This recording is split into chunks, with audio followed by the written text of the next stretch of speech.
Good evening and welcome to Akron Public Schools monthly meeting for February the 9th, 2026. Roll call, please, Mr. Treasurer. Reverend Harrison. Present. Mr. Jaros. Present. Ms. Kelly. Present. Dr. Molinar. Present. Mr. Montgomery. Present. Mrs. Sykes. Present. All present and accounted for. Hi. Thank you, Mr. Byron. You forgot me. Sorry, Ms. Hall. Present. Now you have 7 out of 7. Thank you, Mr. Treasurer. Thank you very much. Please join me with the members of our board, our school scholar, and the public. Please join me with as we recite our Pledge of Allegiance. I pledge allegiance to the flag of the United States of America and to the republic for which it stands, one nation, under God, indivisible, with liberty and justice for all. Thank you.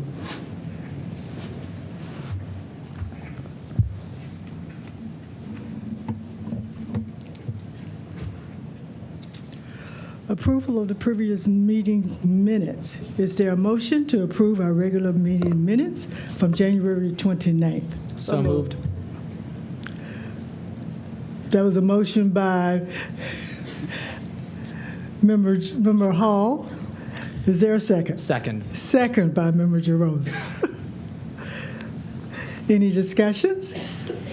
Hearing no discussion and seeing no one that decides to make any amendments to our minutes, all members are prepared to vote, and the treasurer shall call the roll. Mr. Jaros. Yes. Ms. Kelly. Yes. Dr. Molinar. Yes. Mr. Montgomery. Yes. Mrs. Sykes. Yes. Ms. Hall. Yes. Reverend Harrison. Yes. Motion carries 7-0. Thank you. Recognitions.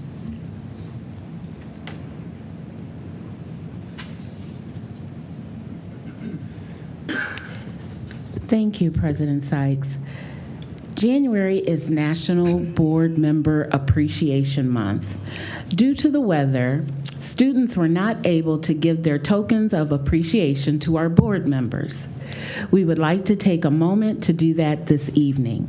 Michelle Marcus Kearns, our Executive Director of Secondary Education, will present on behalf of NIFSTEM High School in the absence of Principal Dina Popa and her students.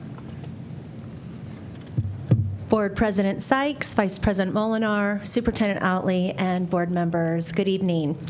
It is my honor to represent Mrs. Popa this evening to provide you with a small token of their appreciation. The support our school board provides allows us to transform traditional classrooms into vibrant hubs of innovation. What began 5 years ago as a small-scale project with 10-gallon aquariums has blossomed into a dedicated lab at NIFSTEM High School. This expansion has allowed our AP Environmental Science and Conservation Science students to move beyond textbooks and engage in hands-on learning focused on ecosystems, nutrient cycling, and water quality. Beyond the science credits, this program is fostering a true sense of community. We see it in the teamwork during class and in the dedicated students who stay after school every day to maintain our systems. Our students are not just growing plants, they're taking home harvests to share with their families and exploring future goals like sustainable food production. As a token of our appreciation, we would like to present you with these herb window boxes. This gift is a true collaborative effort across our school. The herbs were grown hydroponically by students in Coach York's Aquaponics Club, AP Environmental Science, and Conversation classes, The vinyl sticker logos were designed and produced by students in Coach Appleby's Innovation Lab. The assembly was completed by a variety of our student leaders. Thank you for your vision and for providing the space where our students can grow, both academically and personally. Mrs. Popa. Thank you. And we have, thank you very much, Mrs. Marcus Kearns. And we have one final presentation by Principal Xabetta on behalf of Ellet CLC.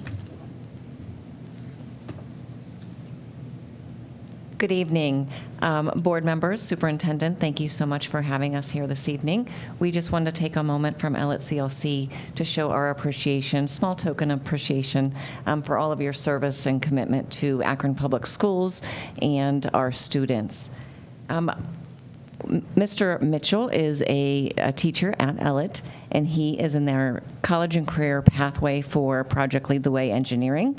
And one of his students, Mr. Dylan Kersey, is here beside me. He's going to tell you a little bit about his gift that his classmates have created. The students are in computer integrated manufacturing class. Hi, I'm Dylan. I'm a senior, and I designed the plaques. I laser engraved them. Yeah, those right there. If you could take it out, you can see the words much better. The way we made them is we used a CO2 laser engraver, and we put a damp paper towel on top to absorb the heat shock on the glass so that it makes a more like cloudy, opaque look of the text. So I do a lot of laser engraving stuff. I laser engraved other plaques for the school.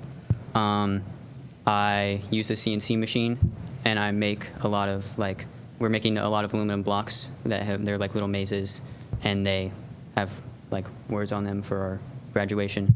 And I also do 3D printing stuff. But yeah.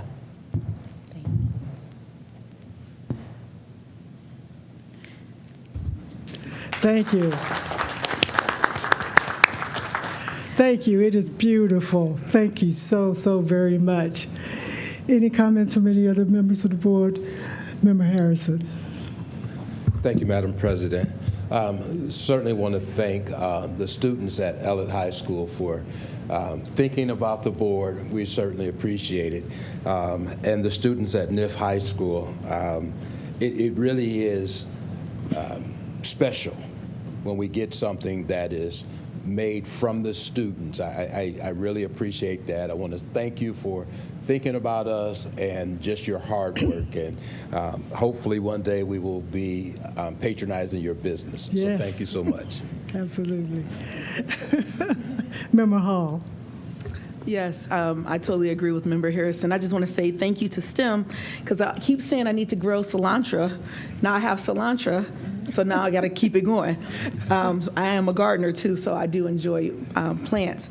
And then also, thank you so much for this plaque. I'm always looking for student-led items that we can purchase instead of going, I still support our local businesses, but I also would like, our students to do more things like this, like when we have banquets, and let's have the students. We spend so much money on the materials and the products at all of these schools with the printing and the shirts and whatever it is.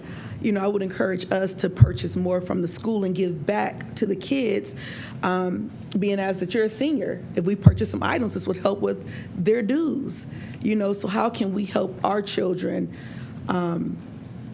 cut down some of the costs, so during graduation and things like that, we can give back to APS. Thank you. Thank you, Member Hall. Any other members?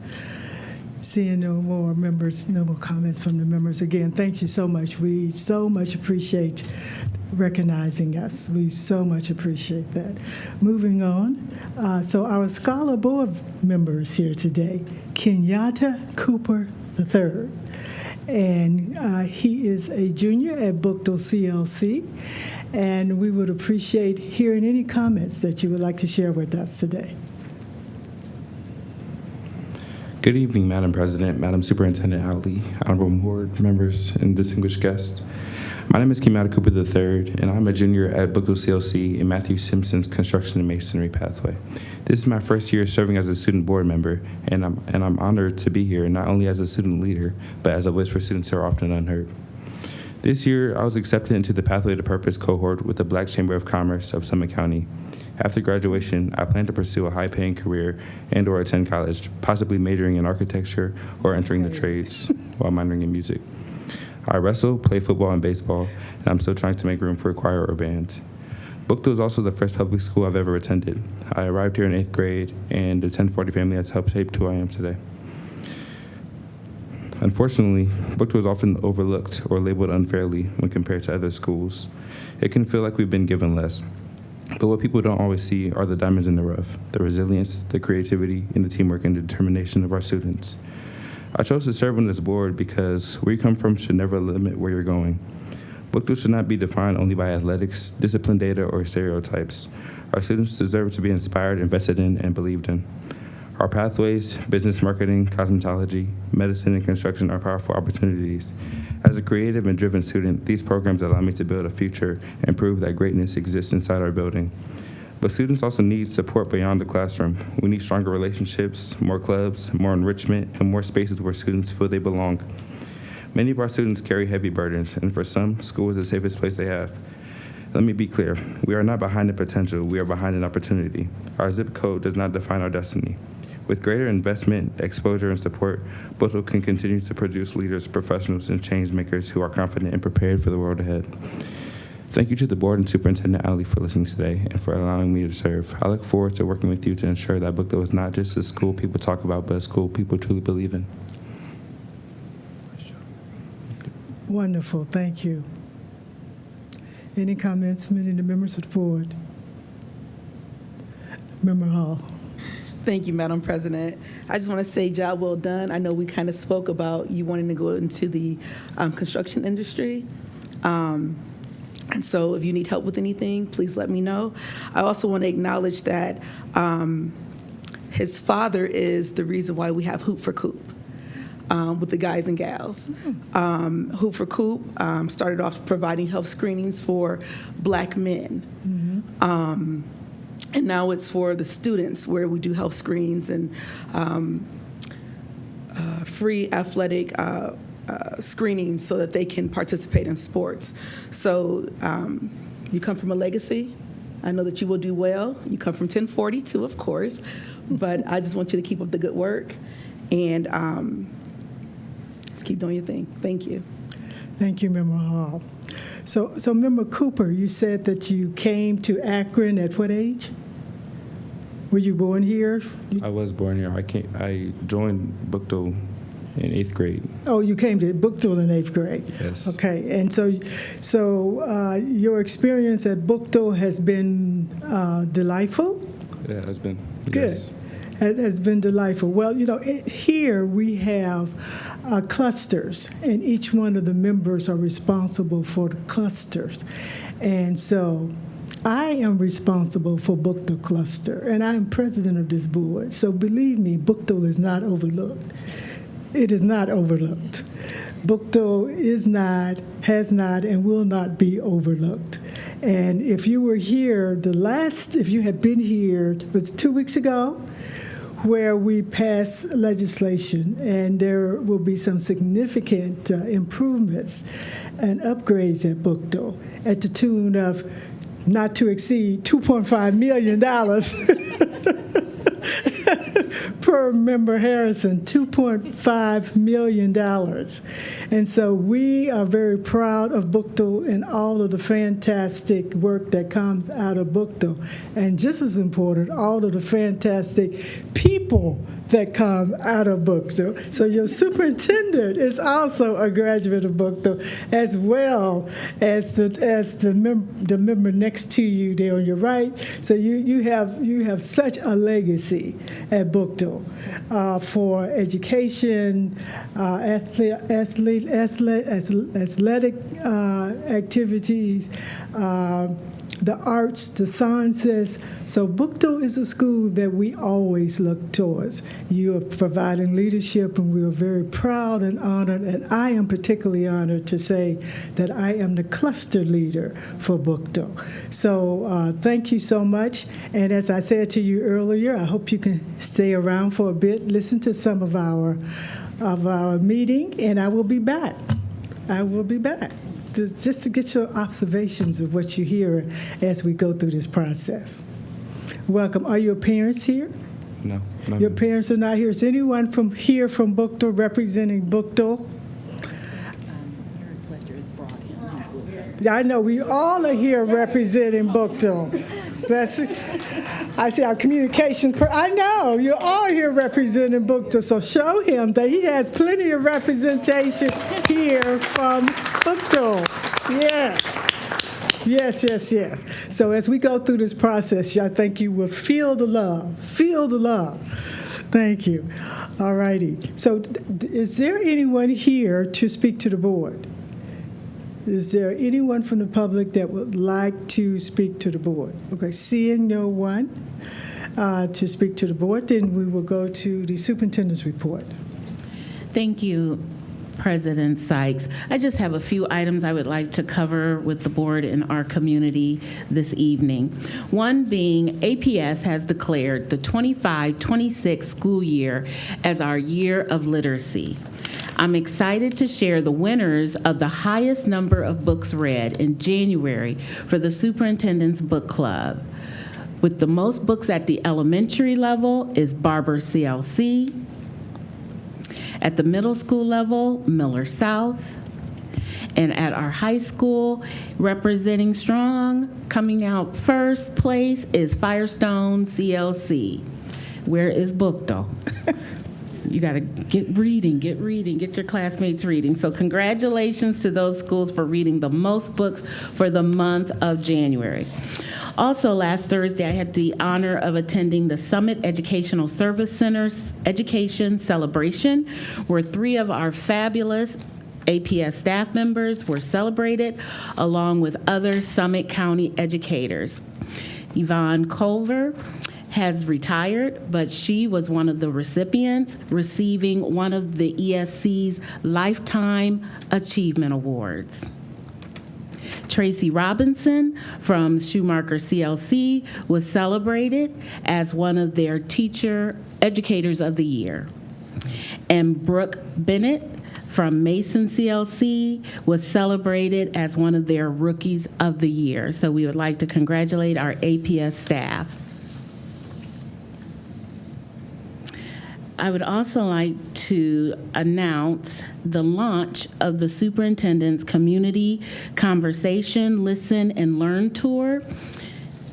I think I have a flyer real quick to showcase.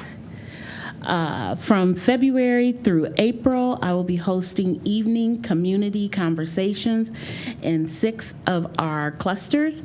These sessions are designed to provide families, staff, and community members with an opportunity to meet with me directly, share perspectives, and discuss what's happening in their schools. During each conversation, I will also share district updates, provide progress and goals as we continue working together to support student success. Our first meeting will be in collaboration with our board member, Phil Montgomery, in the Elliott cluster, where he is hosting a town hall. Wednesday, February 19th at 6:00 p.m. So we look forward to seeing everyone, listening to your feedback, and engaging in meaningful dialogue. And the last item I would like to share is the redistricting plan proposal for Leggett CLC. Very brief information as an update. The information was originally presented at our instructional policy. There were a few questions that we would just like to address, and we will be announcing also some community meetings that will be taking place in the near future. So the first question we would like to address is why redistricting is needed. Jennings CLC is currently operating at a 99% capacity, and our goal is to design a redistricting plan that relieves Jennings' capacity issue. A long-term sustainable solution will help to balance enrollment. Our redistricting proposed phase-in transition, we are looking at less than approximately, but no more than 60 students per year will transition to the proposed middle school over the next 3 years. We would like to make sure that families are aware that they will have an opportunity for their siblings to remain together at Jennings or move to the new proposed site. Why is this plan recommended? Again, it is to help reduce the enrollment numbers at Jennings CLC. And we did want to share a map very quickly.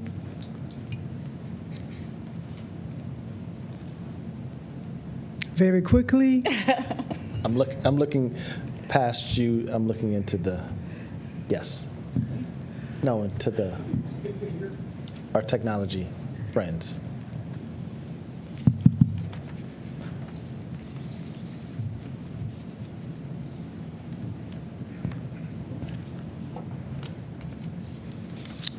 As we're waiting for that map to come up, just to show what the two areas, proposed areas, look like, there will be a virtual meeting Tuesday, February 10th at 6 p.m. We will be located here in the boardroom. If anyone would like to actually come to the boardroom, that would be okay, but you do not have to leave your home. We have a link that was sent out for you just to go to the website, click on it, and join us virtually.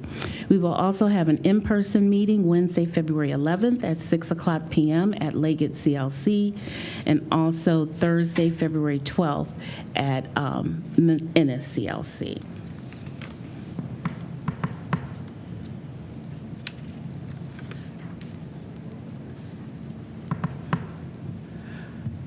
Okay, so Madam Superintendent, could you describe, if we were seeing the map, what we would see? I want you to envision Yes. a purple, I believe.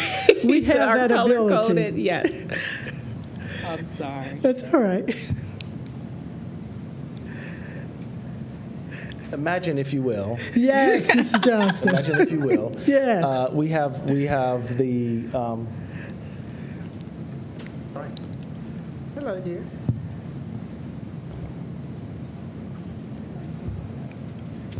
We would just like to point out, using the map, what the current boundaries look like for Leggett CLC and what the proposed boundary change would look like. It's very brief. And also there's a slide just letting you know, if you're curious, what the current numbers are by grade level at Jennings. Is there some place online we could go to see this, that the public could go Yes. to see this? Yes. Yes, we will, again, we sent this out via a media release, so you can go to our website, and we are planning to have a pop-up where you can just click on it, and it will show you the information. Okay. So we certainly do not mind moving on, so you can continue with the board meeting. And given time at the end, we certainly would like the opportunity, if available, to share the map. Thank you. Was that the last of your presentation? That is President Sykes. Thank you for the opportunity. All righty, thank you. Well, she's still working there, so let me just call on our student representative today. So did you just hear that we have 99% capacity at a school in Jennings? And because of that, we have to look at spreading our students out. What do you think about that? 99% capacity, which means that there's not enough seats anymore, or there won't be. That is interesting to me. Could you turn it? That is interesting to me. Are you surprised to hear that? Yes. Why do you think that's happening? Maybe big families in the area, and that's just the closest school to them. Madam Superintendent, why is that happening? Well, thank you for the question. Our North cluster is our quickest growing cluster due to students who are transferring actually into the United States and into Ohio and into Akron. This is the cluster where they are being relocated to. And so it is our most diverse cluster of the 6, and it is growing very rapidly. Growing very rapidly. And when we say North, you know we're talking, the schools are North High School. Correct. The middle school is Jennings, and then at the elementary level, we have Harris Jackson, Finley, Forest Hill, and we also have Leggett. So that is the fastest growing group in our. So in some of our schools we have at capacity. In some of the schools we have less than capacity, meaning that there are empty chairs.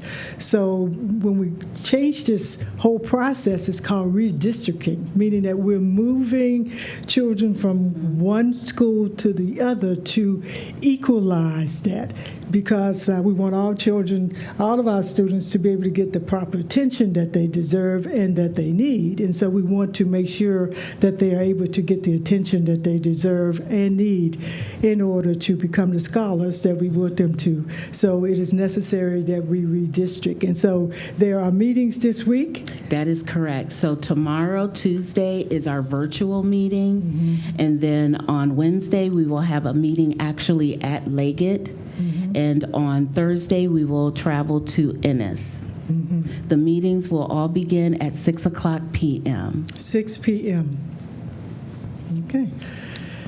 All righty. So we're going to move on with the, thank you very much. We'll just move on to the treasurer's update. Thank you, Madam President. Vice President Molinar, Superintendent Outley, and members of the board. Tonight, I'm going to go over our financial forecast. This update is due to the state of Ohio by February 28th. House Bill 96 moved up this submission deadline. In previous years, we'd be submitting this in May, but this means this early submission date means that we're forecasting based on 50% of this year's actual data, as opposed to having 75% of our current year's actual data on the books, as we have in the past with our May submissions. One other major change to this forecast is that we're no longer calling it the 5-year forecast. I keep saying this. The Department of Education and Workforce is now simply referring to it as the financial forecast. Structurally, beginning next year, fiscal 27 and forward, the forecast will no longer actually be a 5-year forecast, showing 1 year of actual and 5 project. Starting with next school year, the forecast will contain the current year revenue, appropriations, and fund balance assumptions contained in the budget adopted by the board for the fiscal year end, and projections of revenues, expenditures, and fund balance for 3 succeeding fiscal years. So functionally, it'll be a 4-year forecast. This is the second submission for this school year and the final one. However, it's still going to be submitted in the 5-year format this year. Our August one will be in that new 4-year format. So here on the first slide, let me get that up there for you. And you guys have, I handed out the PowerPoint and an additional one-pager that I'll refer to when we get to one of the slides. I'm not going to throw this one up on the screen, but this might shed a little light on, it might tie some things together a little bit easier for us. So here in this current fiscal year, we're expected to receive $378.4 million in revenue and spend $386.5 million, which reflects $8.1 million in deficit spending. At the beginning of this fiscal year, we started with $89.1 million, and we're projecting to end the year at $81 million.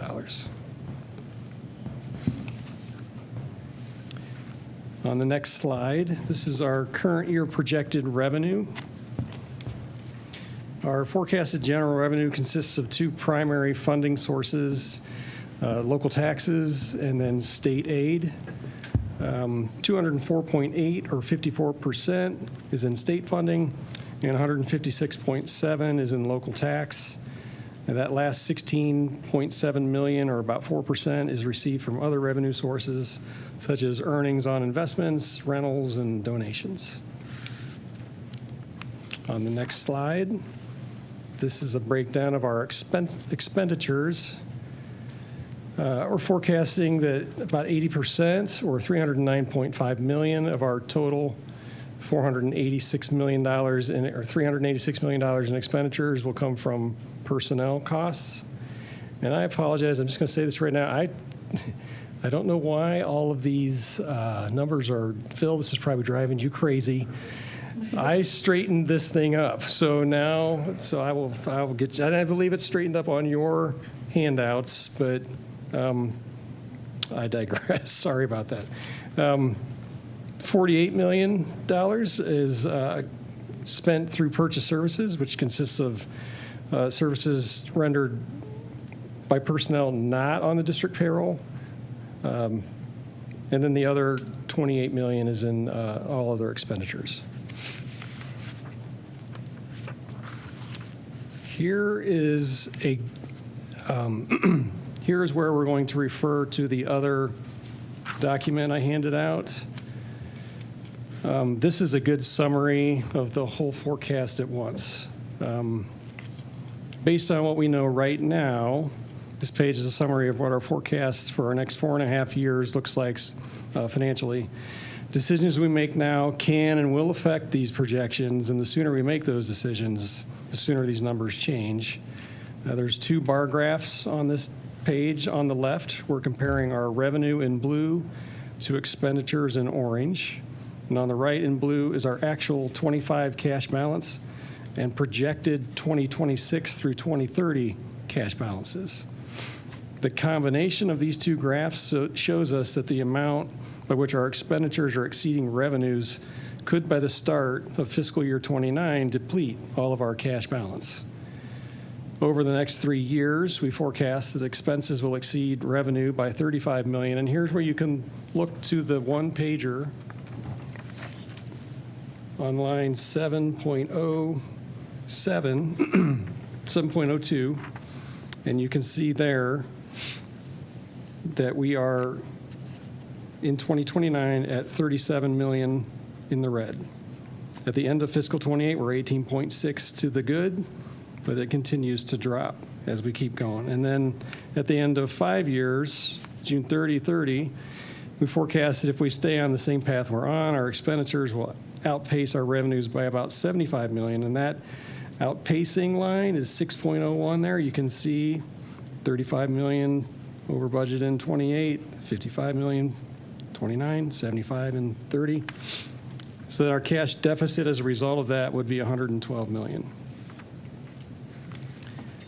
That's a lot on one slide, I know, but that's now we're going to go into more detail on some of those things. So on slide 6 here, the average annual change in key revenue on the left-hand side has been about 1.52%, but we're expecting that to only go up 0.04% in the next 4 years. However, that 0.04% also takes into account a 3.4% increase this year. So I'm actually saying that that is going to decrease over the next 4 years by about 3.72 total. On the expense side, over the last 3 years, we've increased at a rate of 5.34%, but we're projecting that to be about 2.8% over the next 5 years. And again, those extra comments at the bottom, I have cleaned all that up, and I don't, it's just driving me crazy. Our days cash on hand on the next slide. This is just showing what we've already seen on the previous slide, but what this is doing is calculating the number of days cash on hand based on our fiscal year expenses. It takes our total expenses for the year and divides that by 365. So you can see in 2026, at the end of this school year, we project that we'll have 77 days of cash on hand. Now, our board policy 6234 recommends we maintain a minimum cash balance in the general fund of no less than 2 months, which is about 60 days. And you can see that in 28, we're at the end of that school year, so 2 years from this coming June 30th, we'll have 17 days on hand. And then, like the first month of that school year, we'll be going into the red on our current pace. Here is our district enrollment. It reflects an average decline of about 1.1% or 218 students a year. This data is pulled straight from the Ohio Department of Education and Workforce Electronic Management Information System, or EMIS, data, and represents Akron residents currently enrolled. The fiscal year 26 number is from the November 7th State Foundation Settlement Report, so this just occurred. This is very timely information. The next slide is our per pupil general fund expenditures. We expect this trend to continue to increase at about a rate of 5.17, or about $1,000 a year for students, and it's calculated by taking total general fund expenditures for the year and dividing it by the number of students enrolled. Moving right along on slide 10 here, the daily cost to educate a student and resident share. We are projecting that this year it will cost $114 a day to educate one student, broken down into revenue sources. State and federal funding, business tax, and other sources make up about 77% of that number, or $88. While Akron's residents' property tax make up the other 23%, or $26.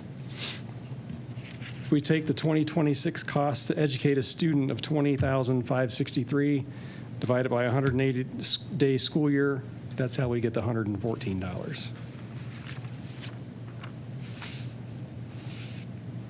And now here is a comparison of this forecast to the one we just did in August, which seems like we just talked about yesterday. It just goes, time went by so fast. But on our revenue side, this year, we're projecting a slight increase of $477,000, which is about 0.01% of our revenue. And that's primarily due to tax increment financing we weren't expecting. On the expenditure side, for some good news, we're projecting a $6.5 million overall decrease in expenses, and this is attributed to a variety of areas that are still fleshing out as the school year goes on. But we had a decrease in textbook expense, reduced building expenses, reductions in overtime. We've seen reduced legal expense and reductions in supplies expense, all contributing to that. So those are some good things there. That's the end of the forecast. In conclusion, on the current path we're on, we'll be facing some serious financial difficulty in the next few years. At the beginning of 29, we'll drop below our board cash policy requirement of about 60 days. But the sooner we make some decisions on this, the better, and it will positively influence this path, and we'll be on the right track. Are there any questions? Thank you, Mr. Treasurer.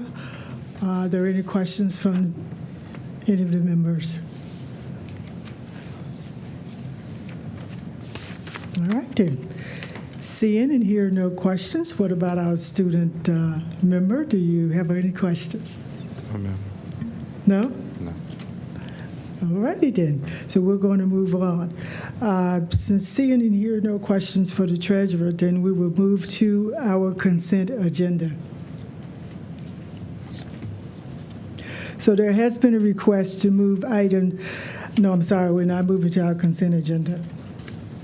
We're going to go to committee reports. So Finance and Capital Management Committee. Mr. Montgomery. Thank you, Madam President. The Finance and Capital Management Committee has not met since the last board meeting update, but the next meeting is next Wednesday, February the 18th at 6:30. Next Wednesday, February the 18th. Thank you, Mr. Montgomery. Instructional Policies and Student Achievement Committee. Thank you, Madam President. Instructional Policy and Student Achievement Committee met last Monday, February 2nd. Right here, we had a data-filled conversation started by Keith Lichty-Clifford, who talked about our early literacy data and explicit instruction and the gains that we are making. The committee also presented some information about our AI integration.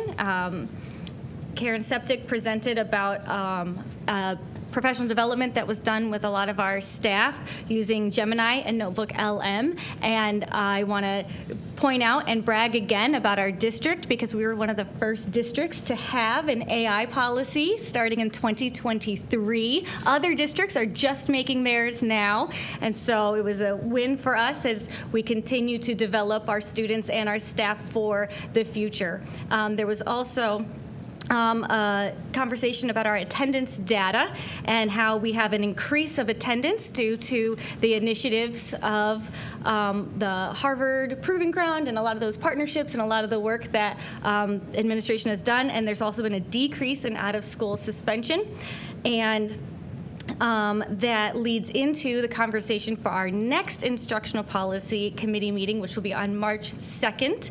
And we're going to continue talking about policies 5600, 5610, and there was also brought up for policy 5120, district assignment and boundaries, where administration brought up the conversation that was in the superintendent's report today about going and discussing with the community the potential to address some of the crowding at Leggett. So having a community tour. So there was not a proposal for the board. I think whenever it gets on the website, that'll be the first time we all see it together.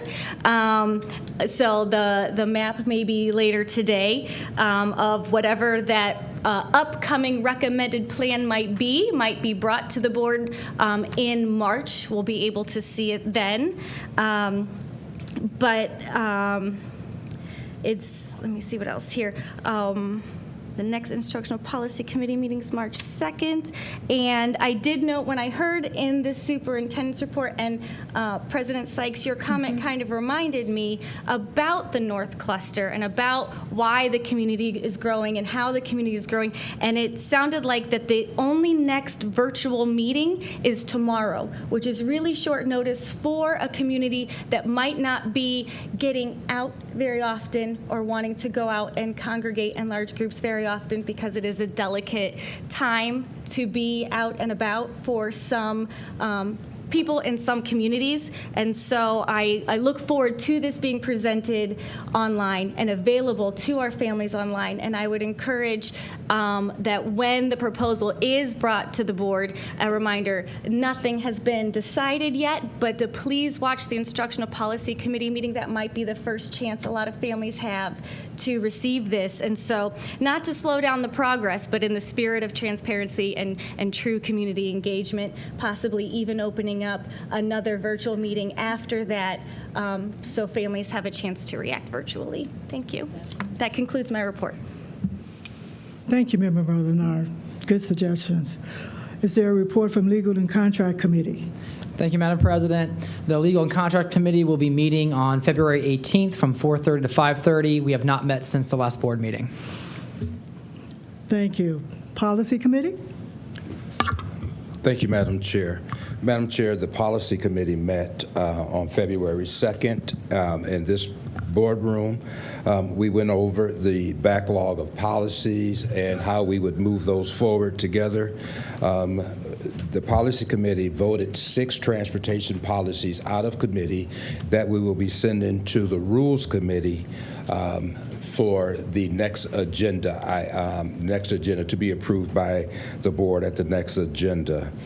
At our next meeting, March 2nd, we will have an update on the administrative leave policy, which will be a new policy, updating the public records policy, and we will have an update of the independent contractors policy.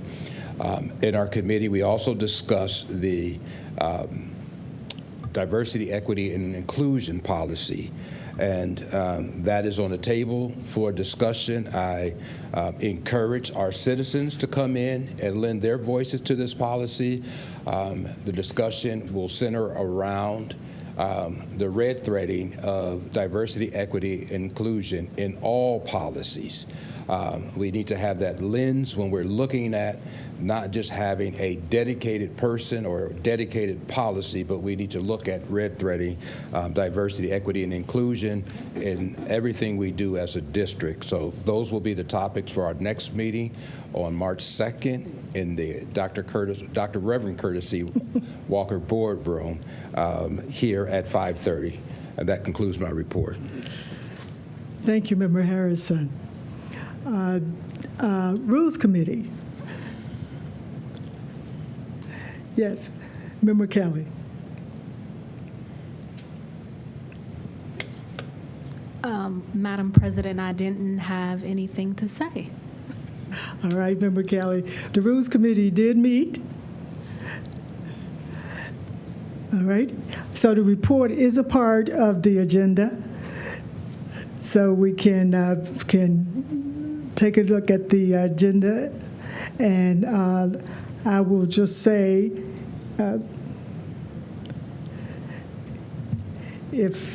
all right, let me just say that the Rules Committee did meet, and that the Rules Committee is looking at making sure that we have uniformity across all of our committees, and that we're going to make sure that we are providing the necessary leadership in rules committees so that the other committees would know the expectation of our various committees. And the rules committee will meet, instead of once per month, we will meet twice per month to allow us to make sure that we're able to review those items that the committee, that the administration is asking to go on the agenda.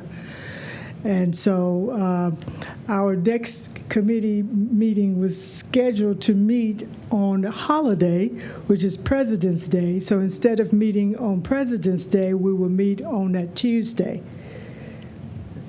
which is February 17th at 6:30. Student Success Celebration Committee. Thank you, Madam President. We have not met this month as of yet. We will meet on Wednesday, February 18th from 5:30 to 6:30. Thank you. Thank you, Member Hall. Now to the consent agenda. There has been a request to move item 12.1 from our consent agenda to new business.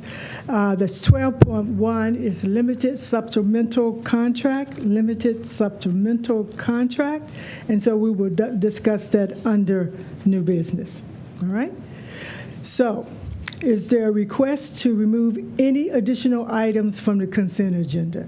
A request to remove any additional items from the consent agenda.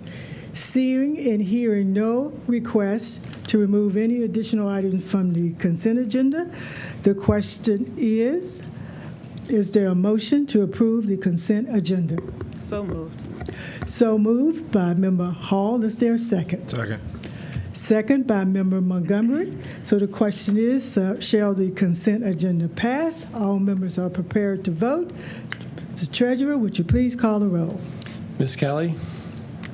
Aye. Dr. Molinar? Yes.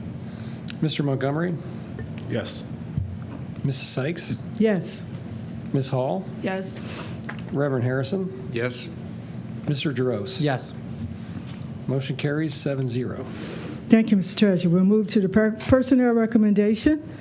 24.1, Employment Community Resource Specialist, After School, 21st CLC Grant. This is an item that was on the consent agenda that was requested to be moved back to the regular agenda.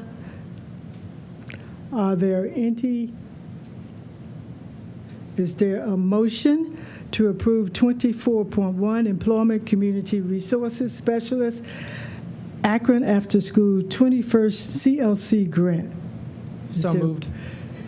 Moved by Member Jaros. Is there a second? Second. Second by Member Harrison. Is there discussion? Member Hall. Thank you, Madam President. Regarding 24.1, my question would be, with the community resource specialist, we have family liaisons, and my thoughts would be to how do we assist the community, the family liaisons, to be more efficient. Not saying that they're not efficient, but to give them more support, more opportunity to assist our families. So instead of hiring a community resource specialist, why don't we provide our family liaisons with more community support where they can, more community resources to support the families that they already work with on a day-to-day basis. Madam President, Madam Superintendent. Thank you for the question, Member Hall. My understanding is some of the family resource Liaisons does have this position as well. So we do have Desiree Bolden, who originated all of this for us with the 21st Century Grant, and she's here to provide a little additional insight if you would like. Thank you. Yes, we would like. Hi, good evening. Good evening. So we employ Akron Public School employees in the Akron After School program, and depending on what they do during the day determines on how we can employ them in the after school space. So we do use family liaisons. The community resource specialist requires a degree.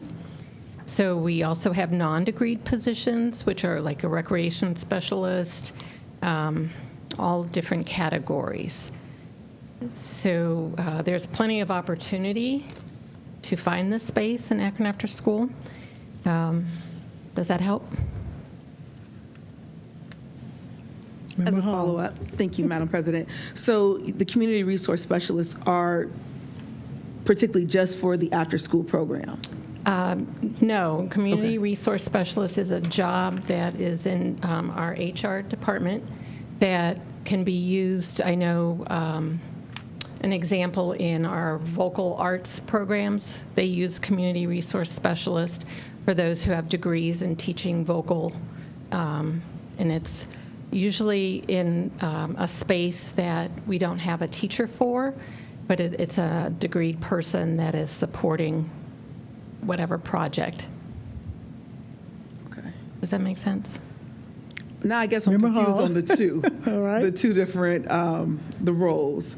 Because when I look at, I'm sorry, when I look at community resource specialists, I look at, someone bringing information to the students, to the community, and so forth. So that's why I stated like family liaisons could, maybe take on a little bit more, as well as we pay them at least $15 an hour or more instead of hiring a community resource specialist. But you're stating that they also go to the classrooms when there's not a teacher? So let me clarify. Okay. A community resource specialist is a job code that's used for in our particular case, the Akron After School space, based on what they do during the day. This current individual is a Nepali degreed interpreter that has limited hours as an interpreter, is not interpreting in after school, is supporting the Nepali community in Forest Hill in the intervention and enrichment space. So that community resource specialist job description fits this person because they're offering support that is beyond having supporting the teacher in the classroom in the intervention space. Okay, thank you. Does that help? Any additional questions?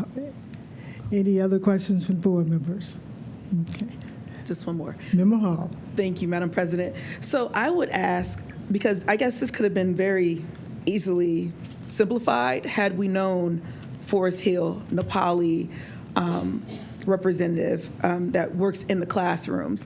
When we get it, it just says community resource specialist. So I'm all about let's help out our current staff to be able to do the work. And when I think of family liaisons, I'm like, okay, that's like firsthand where the families are connecting with the family liaisons and the schools, not just an extra community resource specialist. But since you broke it down, Mrs. Bowden, as Forest Hill, Nepali, that means so much more because there is a greater need.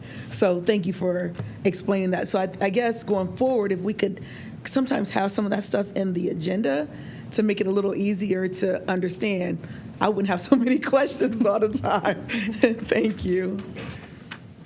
That's okay. Thank you. Thank you, Member Hall. Any additional questions from any board member? Member Kelly. Thank you, President Sykes. I, too, want to add to what Member Hall is saying. When these positions are brought to us, it would help if we had all of the information, as much information that can be provided that would help us navigate through making these decisions. Because I I didn't see anything that gave detail on the significance of this position. And we're being asked to make a decision for someone's employment and in addition to space where students would benefit from having someone that speaks Nepali. This is my maybe second time during a school board meeting where I am asking again if there's information that would support us making decisions on these positions that is provided to us as a hard copy and or attached to the agenda that is sent to us prior to the meeting. Thank you. Thank you, Member Kelly. Are there any additional questions or comments from any board member? I think the superintendent says so noted. And we will also note that as we bring items to the Rules Committee, that is another place where we can talk more about the particulars of the committees, as the particulars of the item, as well as all of the other committees. That's the purpose of committee meetings, to get all of this out and to answer those questions. So we will continue to make sure that we put an effort up to do that, to make sure that we're doing that. So the question is, shall the item pass? 24.1, Employment Community Resource Specialist, Akron After School 21st CLC Grant. Okay, seeing no more questions, all members are prepared to vote, and the treasurer will call the roll. Dr. Molinar, Yes. Mr. Montgomery, Yes. Mrs. Sykes, Yes. Ms. Hall, Yes. Reverend Harrison, Yes. Mr. Jaros, Yes. Ms. Kelly. Yes. Motion carries 7-0. Thank you. Business and Affairs recommendation, 25.1 Leadership and Learning, LLC Service Contract. This is a contract to enter into a contract for the evaluation of the Treasurer CEO for the 2025-2026 school year with Leadership and Learning, LLC, effective for the 2025-26 school year with a total cost not to exceed $3,000 plus mileage, to be charged to ESC funds. Is there a motion? So moved. A motion by Member Montgomery. Is there a second? Second. Is there any discussion? Seeing and hearing no discussions, all members are prepared to vote. The treasurer shall call the roll. Dr. Molinar, Yes. Mr. Montgomery, Yes. Mrs. Sykes, Yes. Ms. Hall, Yes. Reverend Harrison, Yes. Mr. Jaros, Yes. Ms. Kelly. Yes. Motion carries 7-0. Thank you. Thank you. Unfinished business, we have under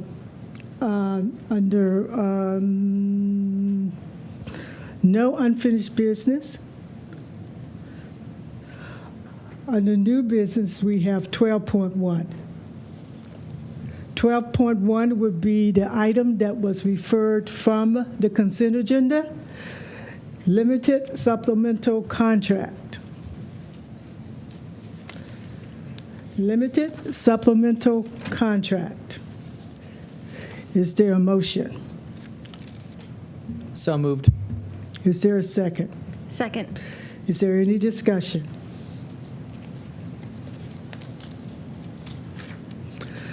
Just for your information, the limited supplement contract includes positions such as a student teacher mentor, softball coach, student teacher mentor, assistant cheerleader supervisor, junior varsity wrestling coach, freshman wrestling coach in various schools. Okay? So all members are prepared to vote. The question is, shall the item pass? All members are prepared, and the treasurer will call the roll. Ms. Hall? Yes. I'm sorry. Abstain. Abstain. Yes. Reverend Harrison? Yes. Mr. Jaros? Yes. Ms. Kelly? Yes. Dr. Molinar? Yes. Mr. Montgomery? Yes. Mrs. Sykes? Yes. Motion carries 601. Thank you. Resolutions 27.1, resolution honoring Mary Weems Lee 106th birthday.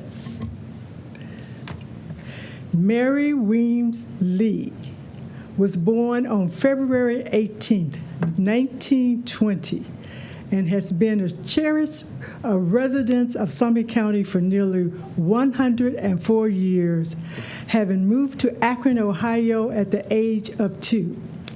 And whereas Mrs. Weems is a proud graduate of Akron West High School, class of 1938, where she remains as an active and beloved alumni, most recently receiving the Miss Congeniality Award at her class reunion held at the Women's City Club. And whereas Mrs. Weems dedicated years of service to Akron Public Schools as a crossing guard and contributed her musical talent as a member of the Mother Singer at Bryan Elementary School.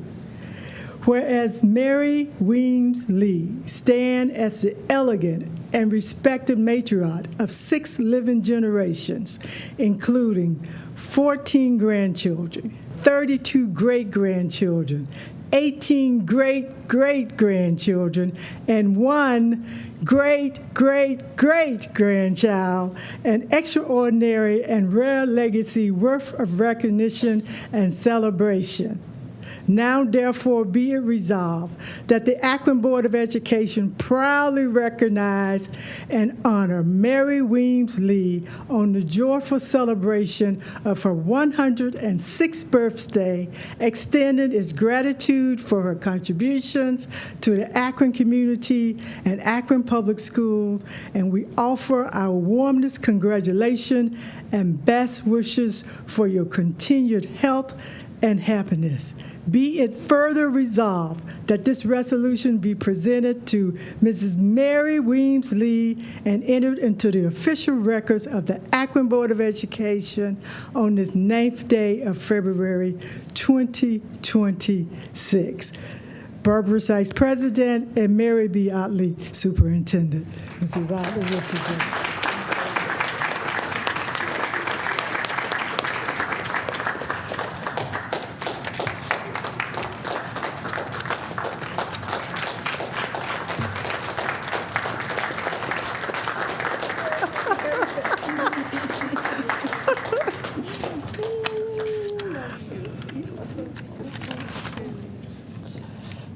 Oh, yeah, I want to say some words. I hope I can get the words out. Please. I'm so excited, heart beating, and I need my oxygen, but I don't want it right at the moment. To Superintendent Mary Beth Outley, and to President Board Barbara H. Sykes, and the entire board members, and including the former student athlete, Mr. Harrison. I am Sylvia Baxter, the next to the youngest child of Mary L. Lee, and I'm here to represent her and the entire Lee family in accepting this, just beautiful, beautiful resolution. I will share this with her on February the 20th, thank you. February the 20th at her birthday celebration. And I'm just so, I feel so, I'm so, I don't know, out of breath, but I'd like to thank everyone.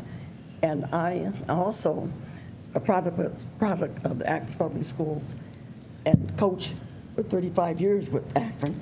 And I just can't, I'm just out of breath for now. And I just thank you all. I love you all, and a special thanks. I'm just looking at my mother's picture now.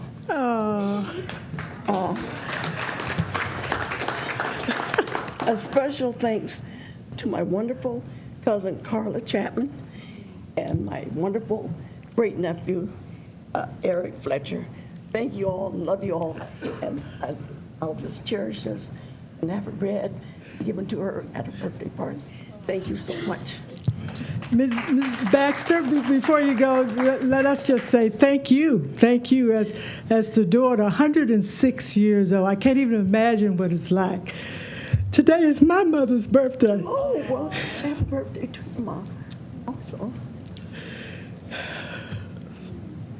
Well, I can't even imagine what it's like to have a mother around for 106 years. yes. Thank you for allowing us to present this to you. No, thank you. And my mother, at 106, I think she's doing better than all 6 of her kids put together. So I just can't believe the strength and the dancing and singing and walking and exercising. I just can't believe it. And we need our canes and walkers. You know, she's a kid who's the mother. But I appreciate the board so much. I appreciate being a teacher and coach for the Akron Public Schools for 35 years. Thank you, and God bless you. Thank you so much, and thank you, Eric, for joining the grandson. Thank you. We are so pleased that we were able to do that. And so, are there any comments from any members of the board? Member Hall. First, I would like to say happy birthday, heavenly birthday to your mom, Mrs. Sykes. And this is a wonderful occasion for Mrs. Weems to be turning 106 years old, and that is definitely a blessing. I lost my mom at 44, so I know how it feels. You know, so you make sure you love on your mom, and make sure that, you know, I know we as kids sometimes can be a little mouthy, right? But I just appreciate her presence and just the history that she has given us here in Akron. So congratulations to you, and know that you are blessed. And God has a special anointing on her heart for her to be here this long. Absolutely. So thank you. Most welcome. Member Harrison. Thank you. Thank you, President Sykes. It is so good to see you, Ms. Baxter. It is a pleasure to celebrate your mom and your mother, certainly gifted Akron Public Schools with you. So we thank you for your tireless, dedicated service to us at Garfield. And it's not always easy, we understand that, but for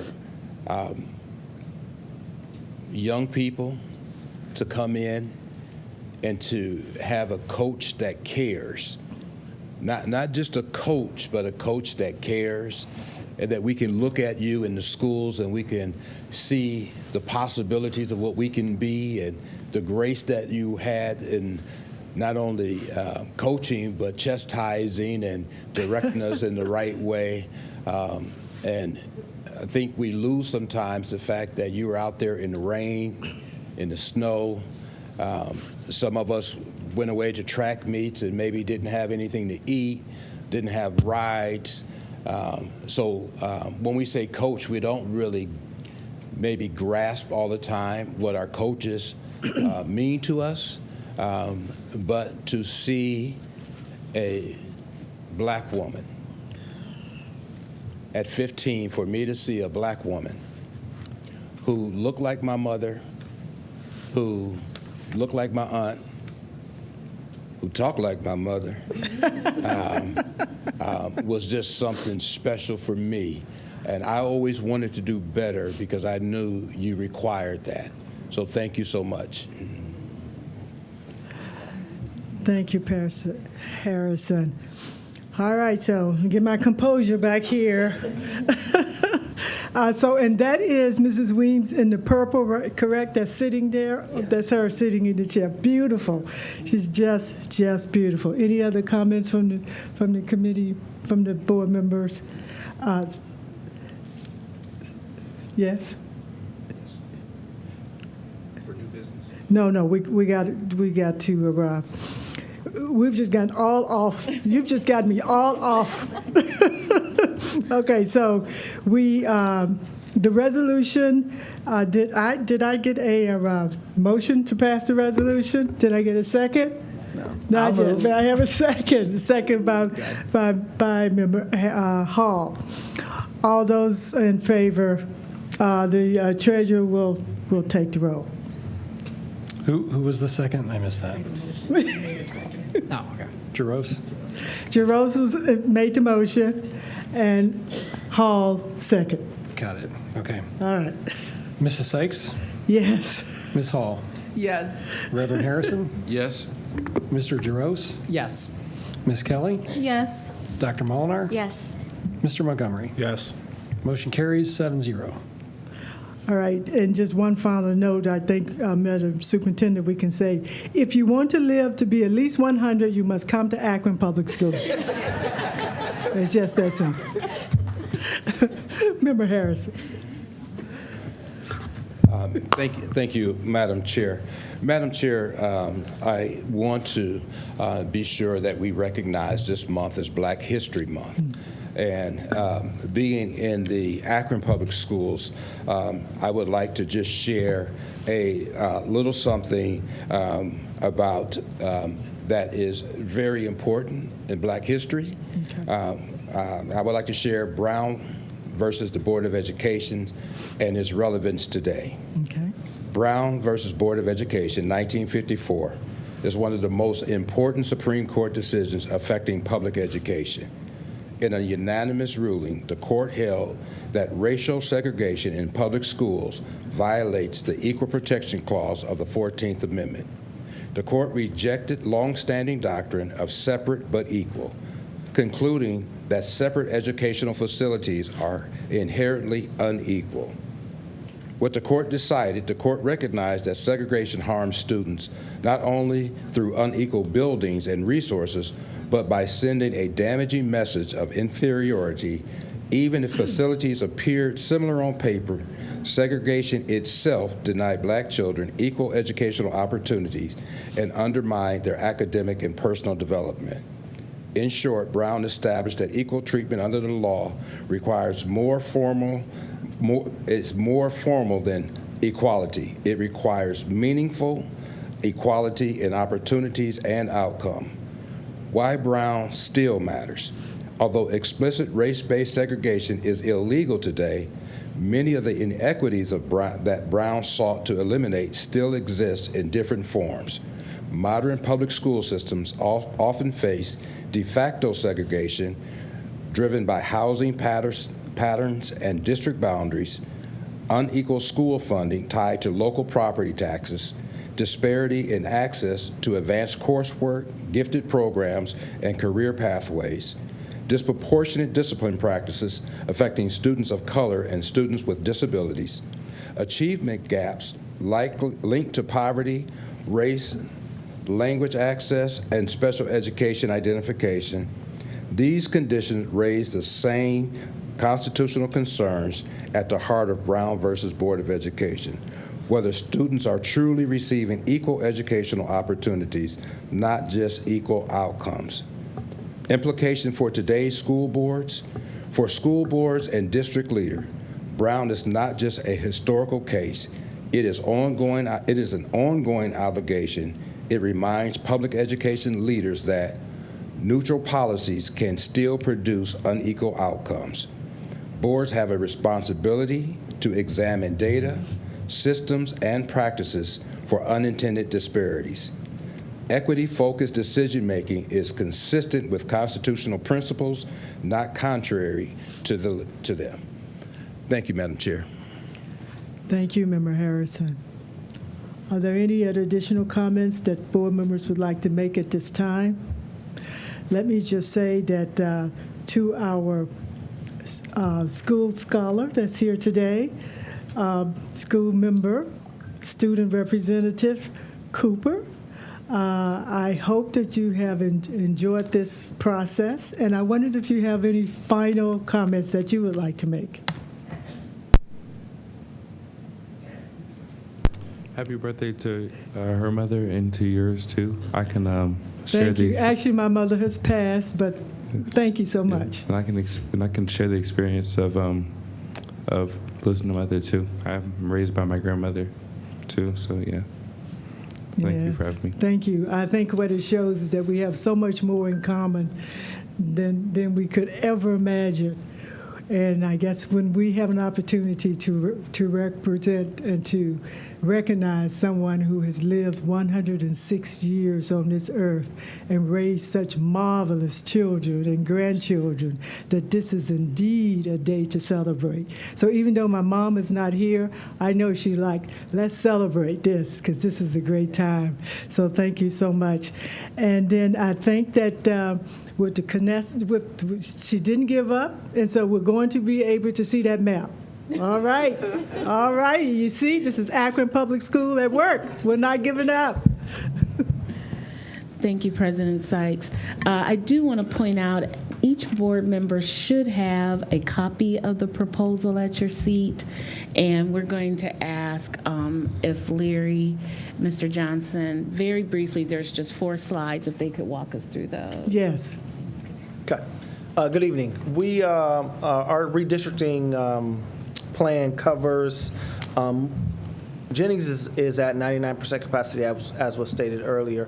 The enrollment is listed above. Our goal is to create a plan that is flexible for our families and organically create space in Jennings over a period of time. This is the map that we referenced. So as you'll see, Leggett is, I think that's the. Leggett is in the purple area. That's the Jennings cluster, and Ennis you'll see is in the yellow area, and that is the Garfield cluster. Our proposal is to redistrict Leggett to the Garfield cluster, making those Leggett families available to Ennis and increasing Garfield's footprint.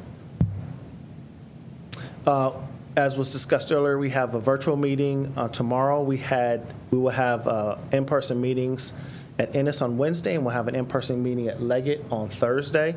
We also held meetings at the schools last week. I'll cover a couple of those questions, share those questions a little bit later. So one of the questions that we are pondering that the families asked was, would services follow the students from the Jennings cluster to the Ennis cluster? And the answer is yes. We will work really hard to make sure that all services related to the students' needs, regardless of where they're attending, those services will follow those students. The biggest question is staffing. At this point, we are looking at about 48 students. We do not anticipate any staffing changes, but that was one of the questions. We do anticipate changes over the next 2 to 3 years, but at this point, we do not anticipate any changes. Okay, are there any questions from members of the board?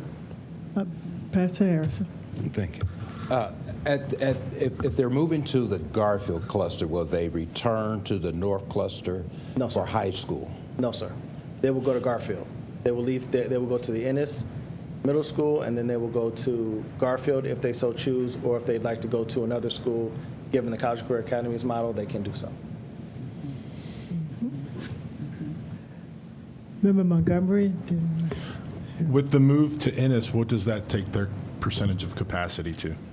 I believe, I'll get the exact numbers, but I think Ennis, once this full plan is implemented over the next 3 years, it will put Ennis, I believe, 86%. Okay, thank you. Thank you, Madam President.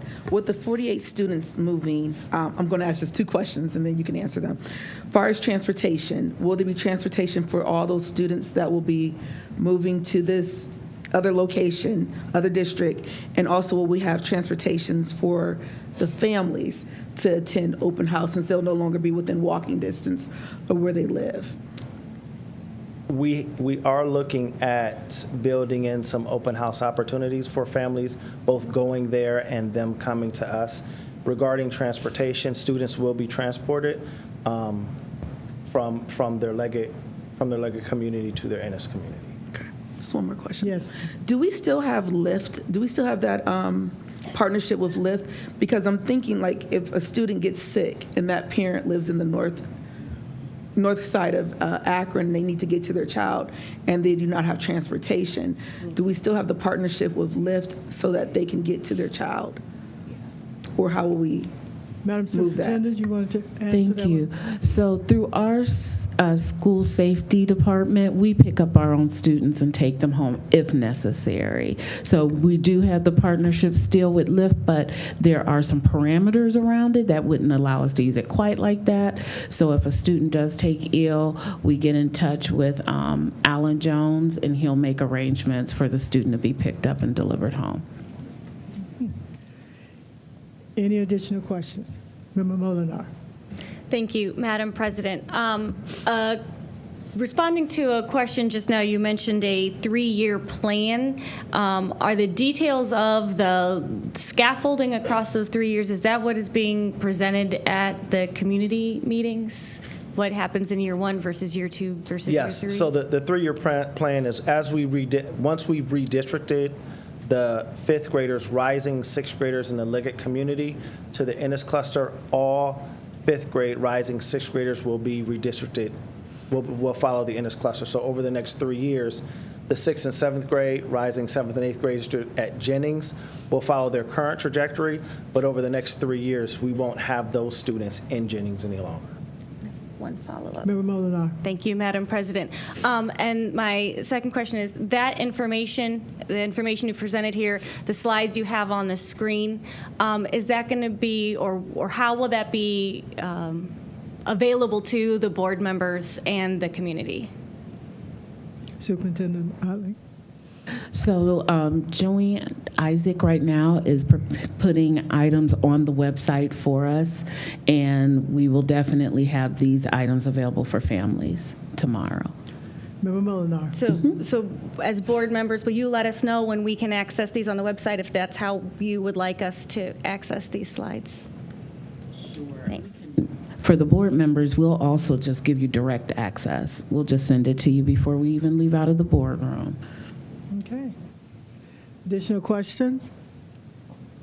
Member Harrison. Thank you, Madam President. Madam President, I would just like to really have more conversation on maybe returning the students back to North Cluster after Ennis, simply because the population that we may move, all of the services are concentrated in North Hill, and so if it's not a capacity issue at North High School, I would just really like to have more open dialogue on the support systems, that community support systems, because when we start transporting for capacity reasons, once that reason is no longer necessary to transport, I think it would be worth the conversation to transport them back into their neighborhood school. Thank you. Superintendent Otley. Thank you, Member Harrison. One thing I think we should also mention is, although North is our most populated, diverse cluster, we do offer our services in each of our clusters. So if a student at Garfield right now, they offer services to students who are English language learners. It's just that the North is our most populated. So that is something we could discuss even further, because families may say, yeah, I would like to return to North, but they may say, I'm surprised to hear from a Garfield Ram that he would think they wouldn't want to stay there, so. Anyway, but it's always nice to have options. You walked into that one. You walked into that one. Ram was bass, huh? Any additional questions, comments from any board members? No. Thank you. We appreciate it. All righty. So the question is, Vice President Molinar, is there a reason to go into executive session? Madam President, there's no need to go into executive session this evening. Seeing no reason to go into executive session, the board will adjourn until our next meeting, Monday, February 23rd, 2026. Is there a motion to adjourn? So moved. Moved by Member Hall, second. Second. Second by Member Harrison. The treasurer will call the roll. Mr. Jaros, Yes. Ms. Kelly, Yes. Dr. Molinar, Yes. Mr. Montgomery, Yes. Mrs. Sykes, Yes. Ms. Hall, Yes. Reverend Harrison. Yes. Motion carries 7-0. Thank you. We are adjourned at 6:55 p.m.